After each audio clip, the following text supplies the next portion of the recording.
강남의 고급 저택, 창가에 서 있는 강도연 회장의 모습이 새벽빛에 드러납니다. 73세의 그의 얼굴에는 세월의 흔적이 깊게 패여 있지만 여전히 카리스마가 흘러넘칩니다. 강도연은 매일 아침 같은 시간, 같은 자리에서 창 너머 정원을 바라보는 습관이 있습니다. 그의 시선은 담장 너머로 펼쳐진 서울의 풍경을 훑다가 다시 책상 위로 돌아옵니다. 수진아, 오늘도 좋은 하루구나. 책상 위에 놓인 작은 액자 속 어린 소녀의 사진을 향해 강도연이 중얼거립니다. 소녀는 환한 웃음을 짓고 있죠. 그 웃음에는 아버지를 향한 순수한 사랑이 담겨 있습니다. 강도연의 굳은 표정이 순간 부드러워지다가 이내 깊은 그림자가 드리웁니다. 30년 전 그날의 기억은 여전히 그를 괴롭히는군요. 저택의 현관문 벨이 울립니다. 새로운 가정부가 도착한 시간입니다. 강도연은 시계를 확인합니다. 아침 6시 정각. 적어도 시간 약속은 지키는 사람인 것 같군요. 그는 천천히 계단을 내려가 현관으로 향합니다. 안녕하세요, 강 회장님. 서연이입니다. 41살의 서연이가 공손히 인사합니다. 단정한 차림에 깔끔하게 묶은 머리, 그리고 차분한 눈빛이 인상적입니다. 강도연은 말없이 고개를 끄덕이며 연희를 위아래로 훑어봅니다. 그동안 거쳐간 가정부들은 대부분 그의 까다로운 기준과 엄격한 규칙을 견디지 못하고 3개월도 채우지 못한 채 떠났습니다. 규칙은 관리인에게 들었겠지? 나는 모든 일이 정확한 시간에 이루어지길 바라네. 특히 식사 시간은 철저히 지켜주길 바라고. 연희는 고개를 끄덕입니다. 네, 모두 숙지했습니다. 걱정 마세요. 강도연은 그녀의 자신감 있는 대답에 눈썹을 살짝 올립니다. 대부분의 가정부들은 처음부터 긴장하거나 위축되는데 연희에게서는 묘한 당당함이 느껴집니다. 아니, 당당함이라기보다는 편안함? 강도연은 고개를 갸웃하며 무언가 익숙한 기운을 느낍니다. 연희는 곧바로 일을 시작합니다. 주방에서 아침 식사 준비를 하는 그녀의 모습이 어딘지 자연스럽습니다. 마치 이 집에 오래 살았던 사람처럼요. 강도연은 그녀가 서랍장을 열어 정확히 필요한 도구를 꺼내는 모습을 보며 의아함을 느낍니다. 대부분의 새 가정부들은 며칠간 물건을 찾는데 헤매기 마련인데 말이죠. 혹시 이전에 이 집에서 일한 적이 있나요? 강도연이 문득 묻습니다. 연희는 잠시 손을 멈추고 미소 짓습니다. 아니요, 처음입니다. 하지만 저는 적응이 빠른 편이에요. 강도연은 그 대답에 만족하지 못한 듯 고개를 끄덕이고 서재로 돌아갑니다. 창가에 다시 서서 정원을 바라보며 생각에 잠깁니다. 그녀에게서 느껴지는 알 수 없는 익숙함. 그것은 단순히 능숙한 가정부의 모습이 아닙니다. 무언가 더 깊은 마음 깊숙한 곳을 건드리는 익숙함입니다. 아버지, 오늘도 창가에 서 계시네요. 문득 들려온 목소리에 강도연은 흠칫 놀랍니다. 그리고 곧 그것이 환청임을 깨닫습니다. 수진이의 목소리. 30년 동안 그리워했던 그 목소리가 가끔 이렇게 그를 찾아옵니다. 강도연은 깊은 한숨을 내쉬며 눈을 감습니다.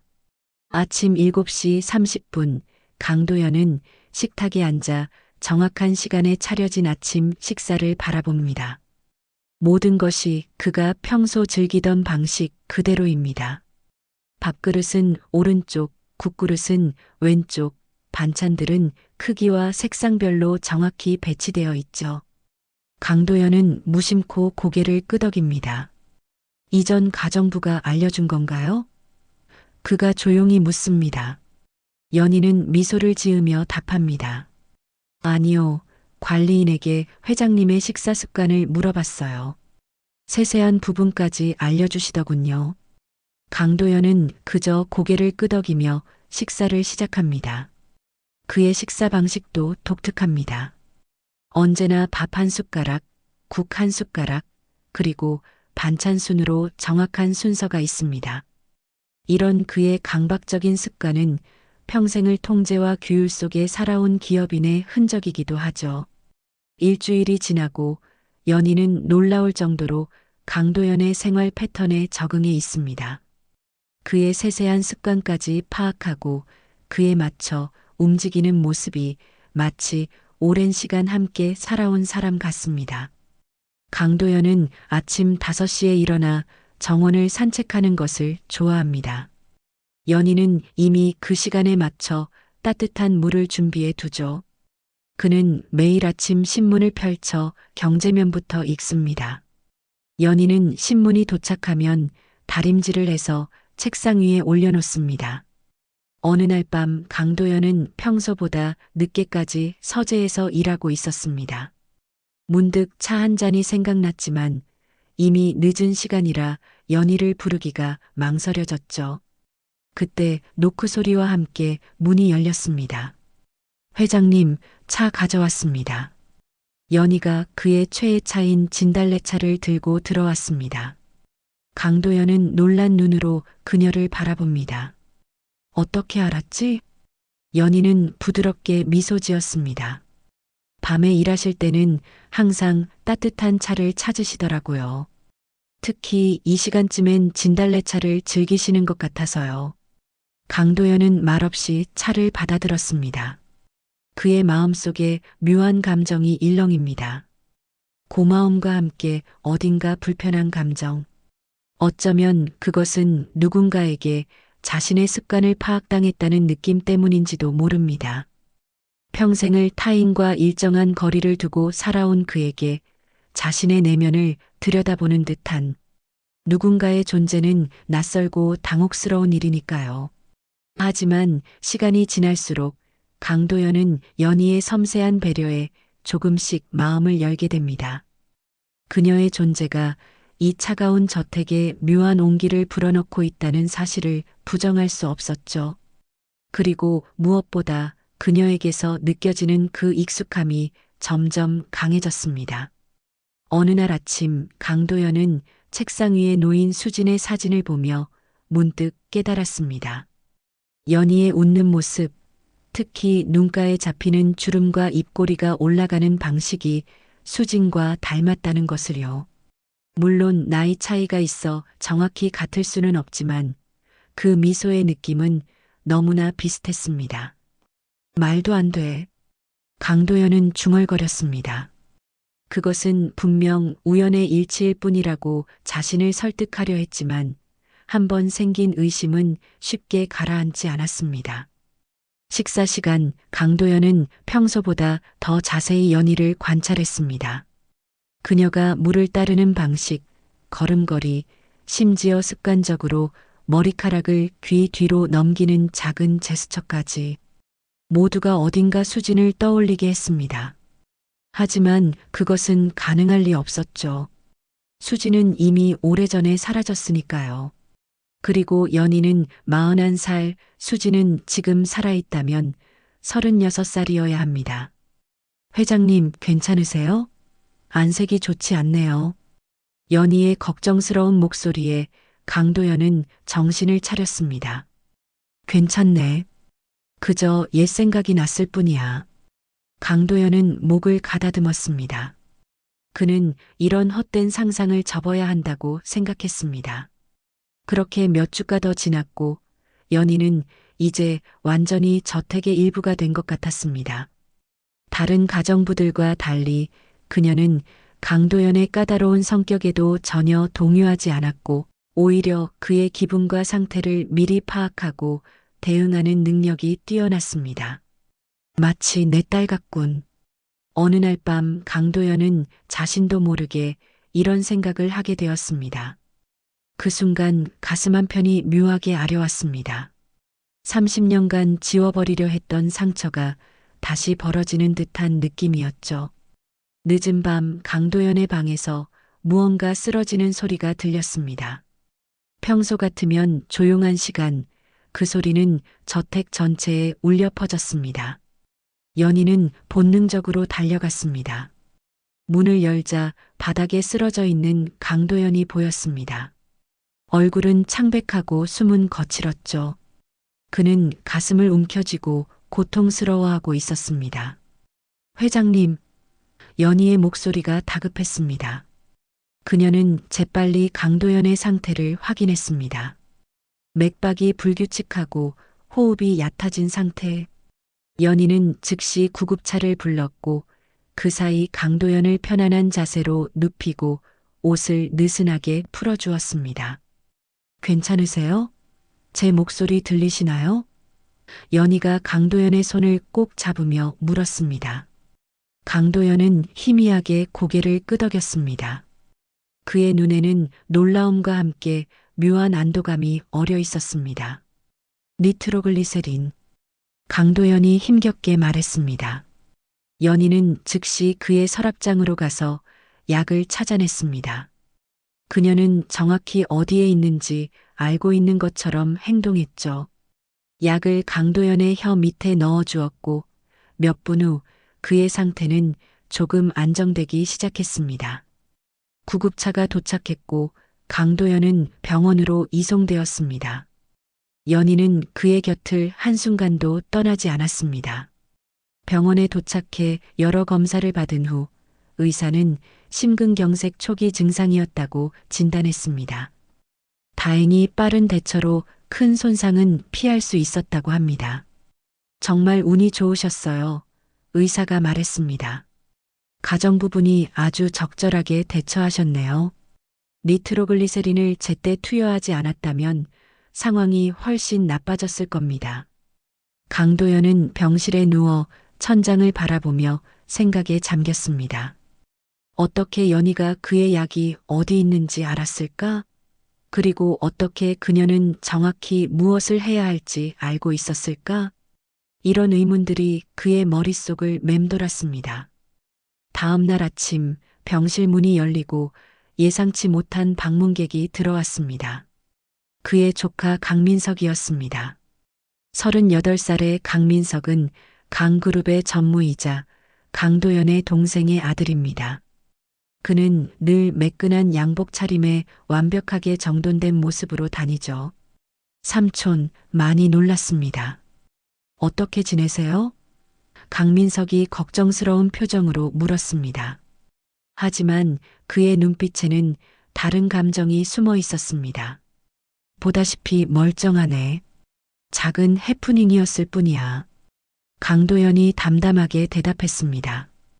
강민석은 병실을 한번 훑어보더니 연희에게 시선을 고정했습니다. 이분이 새로운 가정부신가요? 정말 다행이었네요. 삼촌 곁에 있어서. 연희는 공손하게 인사했지만 강민석의 시선에서 무언가 경계하는 듯한 느낌을 받았습니다. 그는 미소 짓고 있었지만 그 미소가 눈까지 가지 않는다는 것을 연희는 놓치지 않았죠. 삼촌, 이제 건강도 안 좋으시니 회사 일도 조금 내려놓으시는 게 어떨까요? 후계자 문제도 슬슬 생각해 보셔야 할 때가. 강도연은 강민석의 말을 자르며 단호하게 말했습니다. 내 후계자는 아직 태어나지 않았네. 강민석의 표정이 순간 굳었습니다. 그는 억지로 미소를 지으며 말을 돌렸습니다. 그저 삼촌 건강이 걱정돼서 한 말입니다. 너무 심각하게 받아들이지 마세요. 대화가 이어지는 동안 연희는 조용히 방을 정리하고 있었지만 두 사람의 대화를 주에 깊게 듣고 있었습니다. 강민석이 떠난 후 강도연은 깊은 한숨을 내쉬었습니다. 저 녀석, 내가 이렇게 된 게 기회라고 생각하는군. 그의 목소리에는 쓸쓸함이 묻어났습니다. 연희는 그의 침대 옆에 앉아 조용히 말했습니다. 회장님, 이제 좀 쉬세요. 너무 많은 생각은 좋지 않아요. 강도연은 연희를 바라보며 문득 물었습니다. 자네는 어떻게 내 약이 어디 있는지 알았나? 그리고 니트로글리세린을 혀 밑에 넣어야 한다는 것도? 연희는 잠시 망설이더니 대답했습니다. 전에 심장병 환자를 돌본 적이 있어요. 그때 배운 거죠. 강도연은 고개를 끄덕였지만 그의 눈에는 의심이 가득했습니다. 그는 이제 연희에 대해 더 알아봐야겠다고 마음먹었습니다. 한편 병원을 나선 강민석은 차 안에서 전화를 걸었습니다. 저 가정부에 대해 조사해봐. 서연이. 뭔가 수상해. 삼촌이 저 여자를 유독 신경 쓰는 것 같아. 특히 고아원 기록을 철저히 확인하라고. 병원에서 돌아온 며칠 후 연희는 저택의 서재를 정리하고 있었습니다. 강도연은 의사의 권고로 며칠간 병원에 더 머물게 되었고 그 사이 연희는 저택을 구석구석 깨끗이 청소하기로 했죠. 서재는 강도연이 가장 많은 시간을 보내는 공간이자 가장 사적인 공간이기도 했습니다. 책장이 먼지를 털어내던 중 연희의 손이 우연히 오래된 책 한 권에 닿았습니다. 책을 꺼내자 뒤쪽에 작은 함이 보였습니다. 호기심의 함을 열어보니 그 안에는 정교하게 만들어진 오르골이 있었습니다. 오래된 것 같았지만 여전히 아름다운 장식이 그대로 남아 있었죠. 연희는 조심스럽게 오르골을 꺼내 살펴보았습니다. 정교한 나무 세공과 금속 장식이 어우러진 아름다운 물건이었습니다. 그녀는 무심코 오르골의 뚜껑을 열었고 곧 부드러운 멜로디가 방 안에 울려 퍼졌습니다. 그 순간 연희의 머릿속에 희미한 기억이 스쳐 지나갔습니다. 이 노래 어디선가 들어본 것 같은 느낌. 그녀는 자연스럽게 멜로디를 따라 흥얼거리기 시작했습니다. 마치 오래전부터 알고 있던 노래처럼 정확하게요. 어떻게 그 노래를 알지? 날카로운 목소리에 연희는 흠칫 놀라 뒤를 돌아보았습니다. 강도연이 서재 문간에 서 있었습니다. 그의 얼굴은 창백했고 마치 유령이라도 본 듯한 표정이었죠. 회장님, 벌써 퇴원하셨어요? 연희가 놀라서 물었습니다. 하지만 강도연은 그녀의 질문을 무시한 채 다시 물었습니다. 내가 물었네. 어떻게 그 노래를 알고 있는 건가? 연희는 당황했습니다. 그냥 들으니까 따라 부르게 됐어요. 아름다운 멜로디라서. 강도연은 천천히 다가와 연희의 손에서 오르골을 가져갔습니다. 그의 손이 미세하게 떨리고 있었습니다. 이건 내가 직접 작곡한 자장가야. 수진이를 위해. 그의 목소리가 흔들렸습니다. 가족 외에는 아무도 모르는 노래지. 연희의 얼굴이 창백해졌습니다. 그녀는 입을 열었다가 다시 닫았습니다. 어떻게 설명해야 할지 말문이 막혔죠. 강도연은 오르골을 조심스럽게 닫고 연희를 똑바로 쳐다보았습니다. 그의 눈에는 복잡한 감정이 교차했습니다. 의심, 혼란, 그리고 희망? 당신, 정말 누구지? 강도연의 목소리는 거의 속삭임에 가까웠습니다. 연희는 당황한 채로 대답했습니다. 말씀드렸잖아요. 서연이입니다. 그냥 가정부일 뿐이에요. 강도연은 말없이 연희를 관찰했습니다. 그의 머릿속에서는 수많은 생각들이 소용돌이쳤습니다. 이 여자가 정말 그의 잃어버린 딸일 수 있을까? 하지만 나이가 맞지 않았습니다. 수진이는 지금 36살이어야 하는데 연희는 41살이라고 했습니다. 게다가 외모도 성인이 된 수진을 상상한 것과는 달랐습니다. 실례했네. 피곤해서 그런 것 같아. 강도연은 마침내 말했습니다. 하지만 그의 눈빛은 여전히 의심으로 가득했습니다. 연희는 고개를 숙이고 방을 나갔습니다. 복도에 서서 그녀는 깊게 숨을 들이마셨습니다. 심장이 빠르게 뛰고 있었습니다. 어떻게 그 노래를 알고 있었던 걸까? 그것은 그녀 자신에게도 미스터리였습니다. 한편 강민석은 자신의 사무실에서 연희에 대한 조사 결과를 검토하고 있었습니다. 그의 앞에는 서연이의 고아원 기록이 펼쳐져 있었습니다. 30년 전 서울시립보육원에 들어온 8살 여자아이. 강민석은 중얼거렸습니다. 이름 없이 발견된 아이. 기억상실 증세. 그는 날짜를 자세히 살펴보았습니다. 연희가 보육원에 들어온 시기와 수진이 실종된 시기가 일치했습니다. 게다가 발견된 장소도 수진이 마지막으로 목격된 지역과 가까웠습니다. 이건 강민석의 얼굴이 굳어졌습니다. 설마. 그는 재빨리 또 다른 파일을 열었습니다. 연희의 최근 기록들. 그녀가 41살이라고 주장했지만 실제 기록상으로는 36살로 나와 있었습니다. 강민석은 그 불일치를 즉시 발견했고 이제 모든 것이 연결되기 시작했습니다. 이거 큰일이네. 그는 자리에서 벌떡 일어났습니다. 만약 연희가 정말 수진이라면 그의 모든 계획이 물거품이 될 수 있었습니다. 지금까지 그는 자신이 강그룹의 유일한 후계자라고 생각해왔습니다. 하지만 수진이 돌아온다면 강민석은 결단을 내렸습니다. 진실이 무엇이든 연희는 제거해야 했습니다. 그는 전화기를 들어 비서를 불렀습니다. 서연이에 대한 기록을 조작해 그녀가 전과자인 것처럼 만들어. 다음 날 강도연은 또다시 연희를 유심히 관찰했습니다. 그녀의 모든 행동, 습관, 말투가 이제 새롭게 보였습니다. 특히 그녀가 무의식적으로 하는 작은 습관들, 차를 따를 때 살짝 고개를 기울이는 모습, 웃을 때 왼쪽 눈가가 더 접히는 모습, 이 모든 것이 수진을 떠올리게 했습니다. 강민석의 사무실, 그는 책상 위에 놓인 서류들을 주의 깊게 검토하고 있었습니다. 연희의 고아원 기록과 신원 정보가 담긴 파일들이었죠. 몇 시간 동안의 조사 끝에 그는 충격적인 사실을 확인했습니다. 서연이는 실제로 36살이었고 그녀가 보육원에 들어온 시기는 정확히 수진이 실종된 때와 일치했습니다. 이건 확실해. 강민석은 이마에 맺힌 땀을 닦으며 중얼거렸습니다. 저 여자가 정말 수진일 가능성이 높아. 강민석의 눈에는 불안감이 가득했습니다. 지금까지 그는 자신이 강그룹의 당연한 후계자라고 여겨왔죠. 삼촌에게 직계 자손이 없으니 조카인 자신이 물려받는 것이 자연스러운 순서였습니다.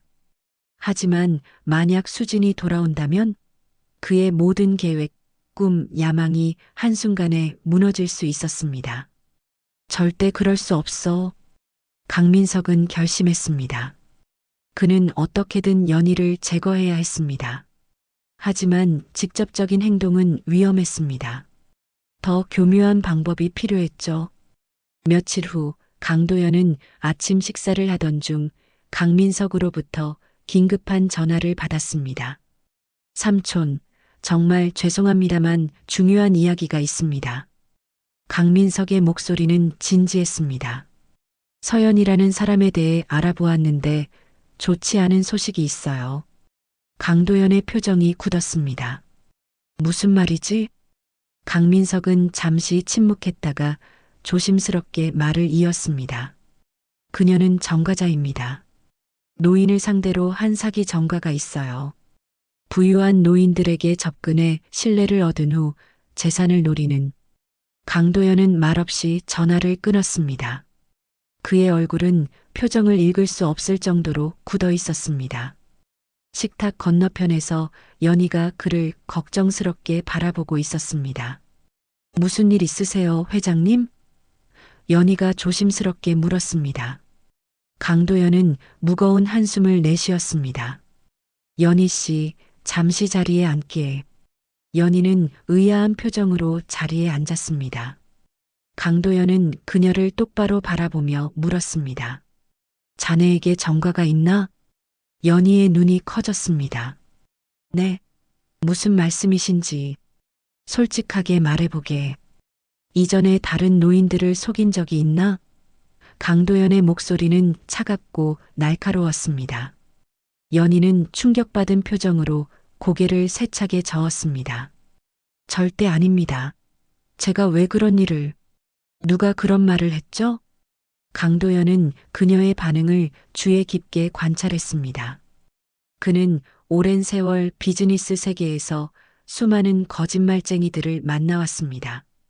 그리고 연희의 눈에서 그는 순수한 충격과 혼란을 읽을 수 있었습니다. 거짓이 아니었습니다. 알았네. 가보게. 강도연은 짧게 말했습니다. 연희는 혼란스러운 표정으로 자리를 떠났습니다. 그녀가 나간 후 강도연은 깊은 생각에 잠겼습니다. 무언가 이상했습니다.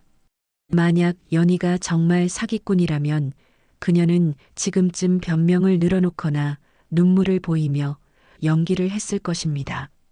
하지만 그녀의 반응은 순수한 충격뿐이었죠. 강도연은 자신의 변호사에게 전화를 걸었습니다. 서연이라는 사람에 대해 철저히 조사해주게.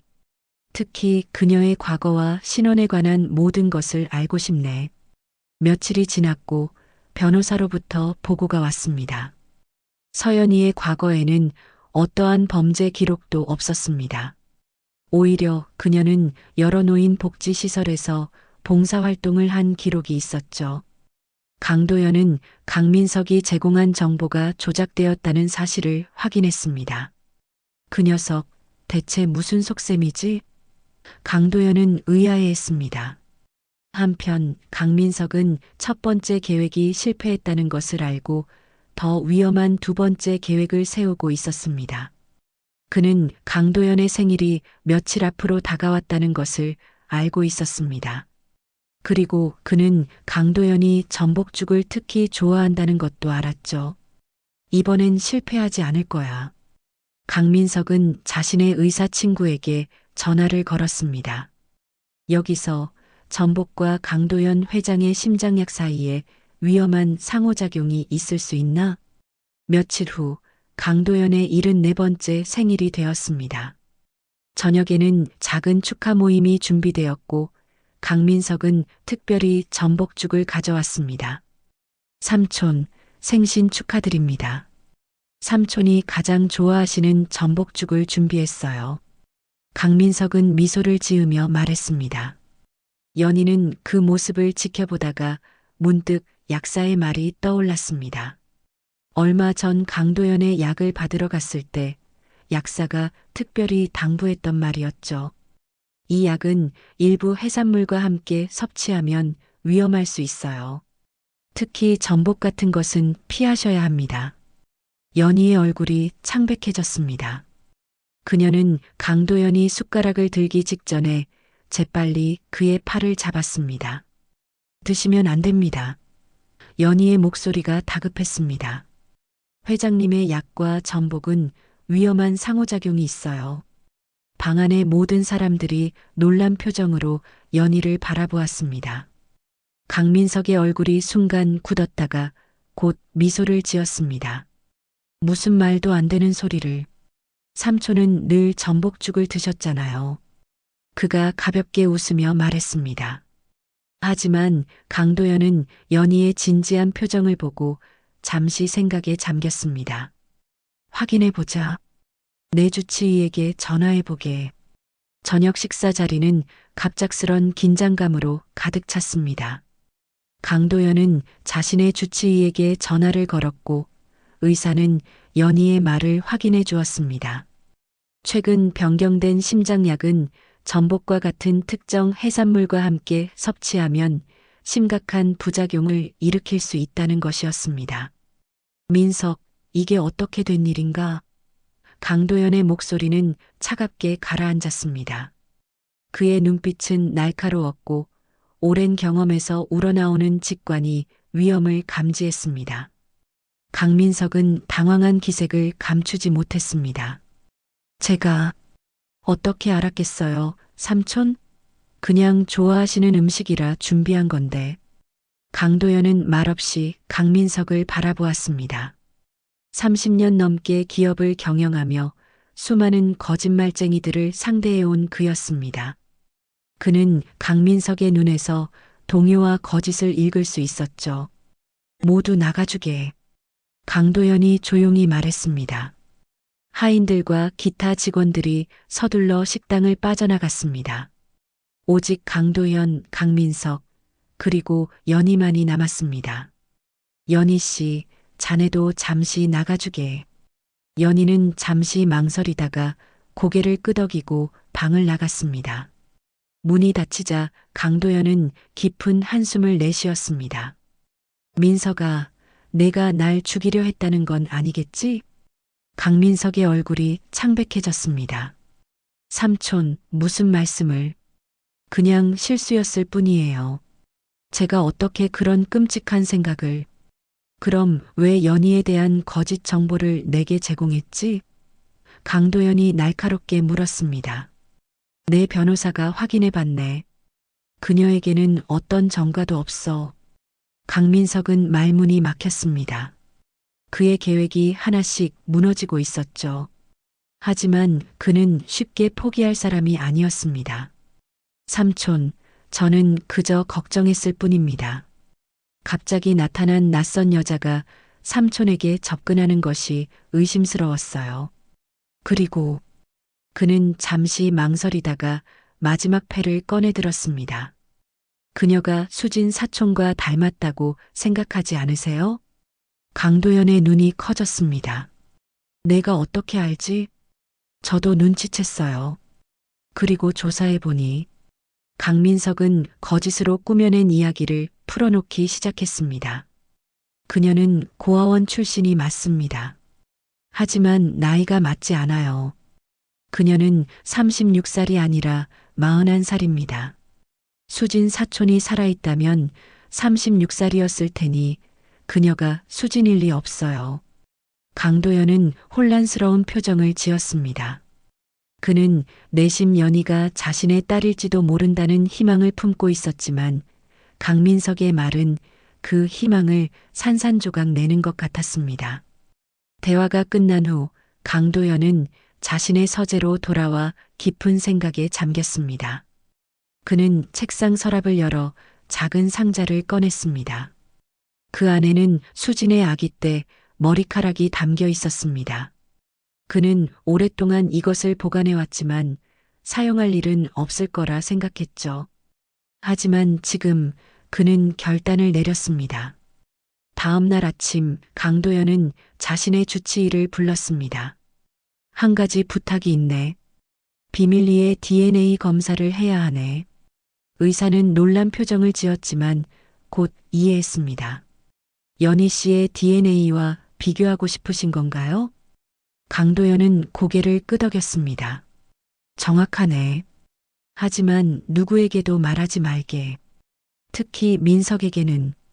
그날 오후 연희가 차를 가져오는 동안 강도연은 그녀가 사용한 찻잔을 조심스럽게 챙겼습니다.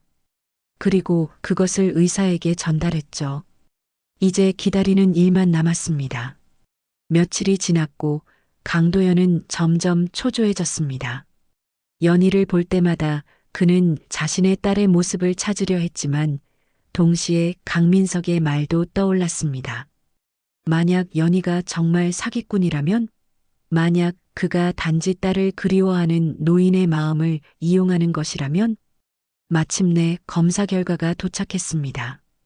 강도연은 떨리는 손으로 봉투를 열었습니다.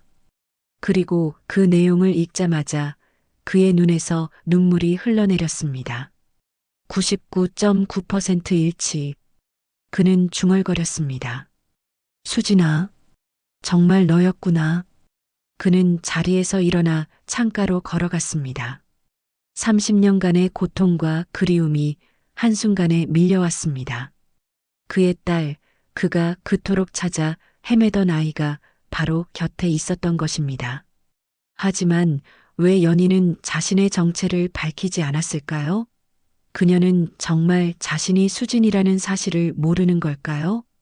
강도연은 진실을 마주할 준비가 필요했습니다.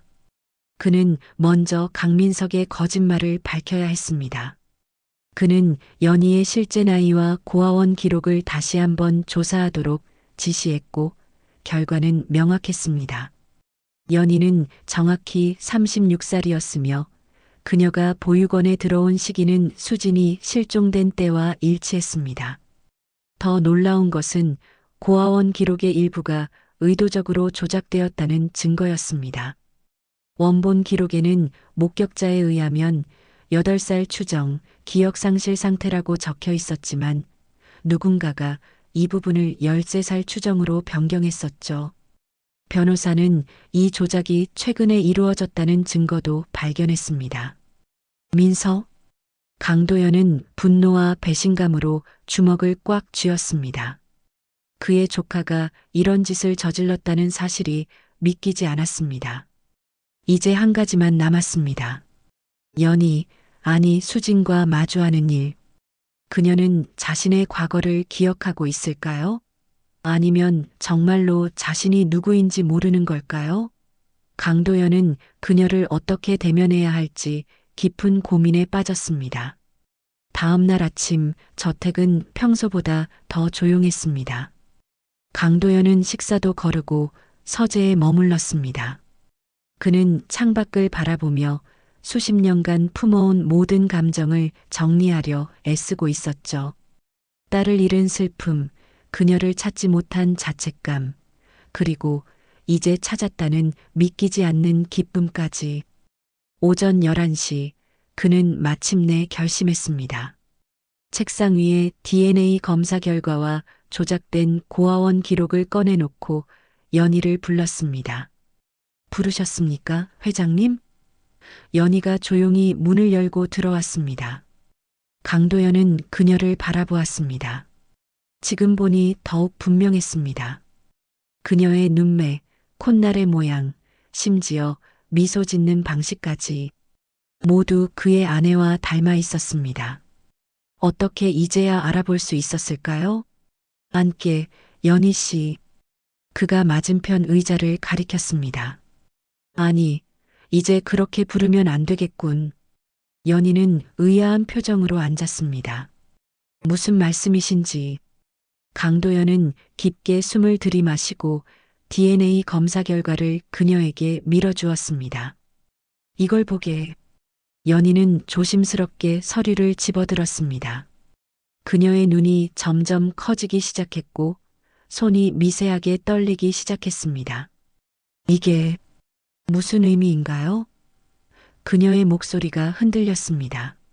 자네는 내 딸이네. 내가 30년 전에 잃어버린 수진이라네. 강도연의 목소리는 담담했지만 그 안에는 깊은 감정이 담겨 있었습니다. 연희는 그 자리에 얼어붙은 듯 움직이지 않았습니다. 그녀의 눈에서 눈물이 흘러내렸습니다. 하지만 제 이름은 서연이고 저는 자네가 고아원에 들어온 때가 수진이 실종된 때와 정확히 일치해. 그리고 자네가 오르골에서 흘러나오는 자장가를 알고 있었지. 그건 내가 수진을 위해 직접 작곡한 거였어. 강도연이 천천히 설명했습니다. 연희는 혼란스러운 표정으로 손으로 얼굴을 가렸습니다. 오랫동안 그녀의 머릿속을 스쳐 지나갔던 모호한 기억들이 조각조각 모이기 시작했습니다. 낯선 듯 익숙한 이 저택, 처음 보는 듯 어딘가 본 적 있는 강도연의 얼굴, 그녀가 알 수 없는 이유로 흥얼거렸던 자장가. 저는 기억이 나지 않아요. 연희가 마침내 입을 열었습니다. 8살 때부터의 기억만 있어요. 그저는 그저 어둠뿐이에요. 강도연은 천천히 일어나 그녀에게 다가갔습니다. 그리고 조심스럽게 손을 내밀었습니다. 수진아, 내 딸아. 연희, 아니 수진은 떨리는 손으로 그의 손을 잡았습니다. 그 순간 마치 시간이 멈춘 듯 했습니다. 30년의 세월이 한순간에 무너지는 느낌이었죠. 아버지. 그녀의 입에서 처음으로 그 단어가 흘러나왔습니다. 그것은 의식적인 선택이 아니라 마음 깊은 곳에서 저절로 나온 말이었습니다. 강도연은 더 이상 참지 못하고 그녀를 품에 안았습니다. 30년 만의 포옹. 그 안에는 말로 표현할 수 없는 감정이 담겨 있었습니다. 이제 다시는 널 잃지 않을 거야. 강도연이 떨리는 목소리로 말했습니다. 그때 갑자기 문이 열리고 강민석이 들어왔습니다. 그의 얼굴은 창백했고 눈에는 공포가 서려 있었습니다. 그는 이미 DNA 검사 결과에 대해 알고 있었고 자신의 계획이 무너졌다는 것을 깨달은 것 같았습니다. 삼촌, 그가 떨리는 목소리로 말했습니다. 강도연은 수진에게서 천천히 떨어져 강민석을 돌아보았습니다. 그의 눈에는 차가운 분노가 서려 있었습니다. 어떻게 이런 짓을 할 수 있었지, 민석아? 그의 목소리는 조용했지만 위압감이 느껴졌습니다. 내가 고아원 기록을 조작한 것도 알고 있다. 강민석은 말문이 막혔습니다. 그는 변명을 시도했지만 이미 모든 증거가 그를 향하고 있었습니다. 내 딸을 해치려 한 내 놈을 용서할 수 없다. 강도연의 목소리가 높아졌습니다. 강그룹에서 내 모든 권한을 박탈하겠다. 이제 내가 갈 곳은 없다. 강민석은 마지막 발버둥을 쳤습니다. 삼촌, 제발. 모든 일은 그룹을 위해서였어요. 갑자기 나타난 낯선 여자에게 모든 것을 물려줄 순 없잖아요. 그녀가 정말 수진 사촌인지 어떻게 확신하세요? DNA가 증명했네. 강도연이 단호하게 말했습니다. 그리고 내가 내 전복죽에 뭘 넣었는지도 조사 중이야. 의사가 이미 심각한 상호작용을 일으킬 수 있는 성분이 있었다고 확인했어. 강민석의 얼굴이 완전히 백지장처럼 변했습니다. 그는 더 이상 할 말이 없었습니다. 당장 이 집에서 나가게. 그리고 다시는 내 앞에 나타나지 말게. 강도연의 마지막 말이었습니다. 강민석은 마지막으로 수진을 노려보다가 아무 말 없이 방을 나갔습니다. 그의 발소리가 복도를 따라 점점 멀어졌습니다. 방 안에는 다시 침묵이 내려앉았습니다. 수진은 여전히 충격과 혼란 속에 있었습니다. 30년간 그녀는 자신이 고아라고 믿어왔습니다. 그런데 갑자기 그녀에게 아버지가 생겼고 그것도 거대 기업의 회장이라니. 많이 혼란스럽겠지. 강도연이 부드럽게 말했습니다. 천천히 받아들여도 돼. 우리에겐 이제 시간이 많으니까. 수지는 눈물을 훔치며 고개를 끄덕였습니다. 제가 어떻게 실종된 건가요? 강도연은 깊은 한숨을 내쉬었습니다. 너는 8살 때 백화점에서 사라졌어. 한순간이었어. 내가 잠시 눈을 뗀 사이에. 그의 목소리가 흔들렸습니다. 경찰과 함께 몇 년간 찾아다녔지만 아무런 단서도 없었어. 그때 내 어머니도 충격으로 건강을 잃었고 수진의 눈에서 다시 눈물이 흘러내렸습니다. 그녀는 자신이 알지 못했던 과거, 그녀가 잃어버린 삶에 대한 슬픔으로 가슴이 아팠습니다. 강도연은 책상 서랍에서 오르골을 꺼냈습니다. 그리고 조심스럽게 열자 그 익숙한 자장가가 흘러나왔습니다. 수지는 무의식적으로 그 멜로디를 따라 흥얼거리기 시작했습니다. 어머니가 항상 이 노래로 내 자장가를 불러주셨죠? 수진이 갑자기 말했습니다. 그것은 질문이 아니라 떠오른 기억이었습니다. 강도연의 눈이 빛났습니다. 그래, 맞아. 내 어머니는 매일 밤 이 노래로 너를 재워주었지. 그들 사이에 새로운 유대감이 형성되기 시작했습니다. 30년의 세월이 만든 간극이 조금씩 좁혀지고 있었습니다. 몇 주가 지나고 저택의 분위기는 완전히 달라졌습니다. 예전에 차갑고 적막했던 공간이 이제는 따뜻한 웃음소리로 가득 찼습니다. 수지는 점차 자신의 새로운 정체성을 받아들이기 시작했고 강도연은 30년 만에 되찾은 딸과의 시간을 소중히 여겼습니다. 어느 맑은 아침 강도연은 회사 임원들을 모두 소집했습니다. 그는 중요한 발표가 있다고 했죠. 넓은 회의실에 모인 임원들 앞에서 강도연은 수진의 손을 꼭 잡고 섰습니다. 오늘 여러분께 중요한 소식을 전하려 합니다. 강도연의 목소리는 힘차고 확신에 찼습니다. 제 딸 강수진을 여러분께 소개합니다. 회의실에 놀라움의 탄성이 흘러나왔습니다. 모두가 30년 전 실종된 그 아이가 돌아왔다는 사실에 충격을 받은 것 같았습니다. 그리고 오늘부로 수진이를 강그룹의 공식 후계자로 지명합니다. 더 큰 동요가 일어났습니다. 몇몇 임원들은 서로 눈빛을 교환했고 강민석의 측근들은 당황한 기색이 역력했습니다. 하지만 강도연의 결정은 확고했습니다. 수지는 처음에는 이 갑작스러운 발표에 당혹스러워했습니다. 그녀는 아직 자신이 거대 기업의 후계자가 될 준비가 되었다고 느끼지 못했습니다. 하지만 강도연은 그녀의 잠재력을 믿었습니다. 걱정하지 마. 내가 천천히 가르쳐 줄 테니. 회의가 끝난 후 강도연이 그녀에게 말했습니다. 너는 내 피를 이어받았어. 그리고 무엇보다 나보다 더 따뜻한 마음을 가졌지. 수지는 미소를 지었지만 그녀의 마음속에는 이미 다른 계획이 자라나고 있었습니다. 그날 저녁 그녀는 아버지에게 자신의 생각을 털어놓았습니다. 아버지, 제가 생각한 게 있어요. 수진이 조심스럽게 말을 꺼냈습니다. 강그룹의 일부 자금으로 재단을 설립하고 싶어요. 실종된 아이들과 그 가족들을 돕는 재단이요. 강도연은 잠시 생각에 잠겼다가 고개를 끄덕였습니다. 좋은 생각이구나. 너처럼 가족을 잃고 방황하는 사람들을 도울 수 있겠지. 제가 그 아픔을 알아요. 수진의 눈에 결의가 빛났습니다.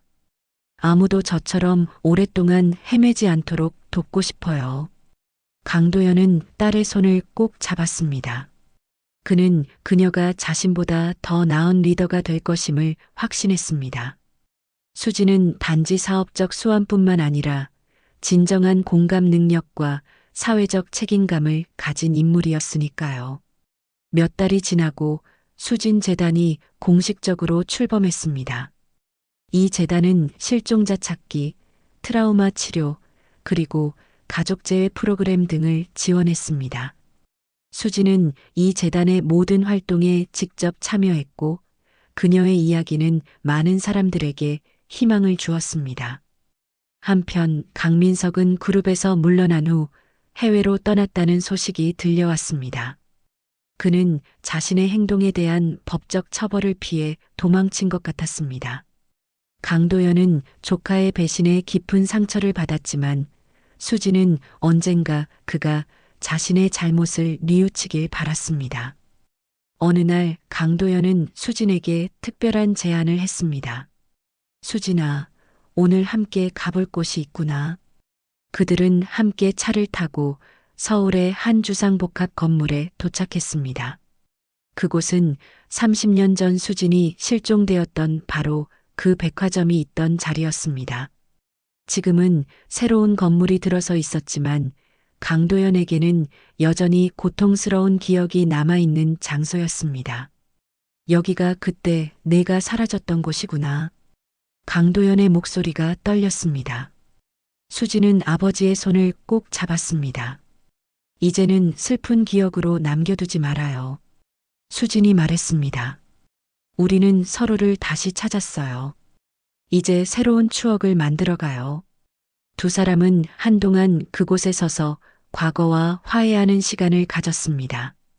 강도연의 눈에서는 눈물이 흘러내렸지만 그것은 더 이상 슬픔의 눈물이 아니었습니다. 감사와 희망의 눈물이었죠. 이제 너를 찾았으니 함께 미래를 만들어 가자. 강도연이 수진의 손을 꼭 잡으며 말했습니다. 수진은 미소를 지으며 고개를 끄덕였습니다. 그녀의 인생은 이제 새로운 장을 열고 있었습니다.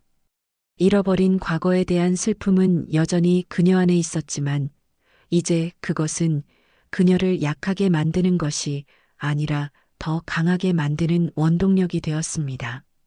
저녁 노을이 두 사람을 비추며 따뜻한 황금빛 햇살이 그들을 감쌌습니다. 그것은 마치 새로운 시작을 축복하는 것 같았습니다. 30년의 어둠을 지나 마침내 빛을 찾은 부녀의 모습은 바라보는 이들에게 깊은 감동을 주었습니다. 아버지, 돌아가요. 수진이 말했습니다. 우리 집으로. 그들은 함께 걸음을 옮겼습니다. 이제 그들에게는 과거의 상처를 넘어 희망찬 미래가 기다리고 있었습니다. 30년의 기다림 끝에 찾은 가족의 따뜻함은 그 어떤 성공이나 부보다 더 값진 선물이었습니다. 강도현과 수진 그리고 그들이 함께할 미래의 이야기는 이제 막 시작되고 있었습니다.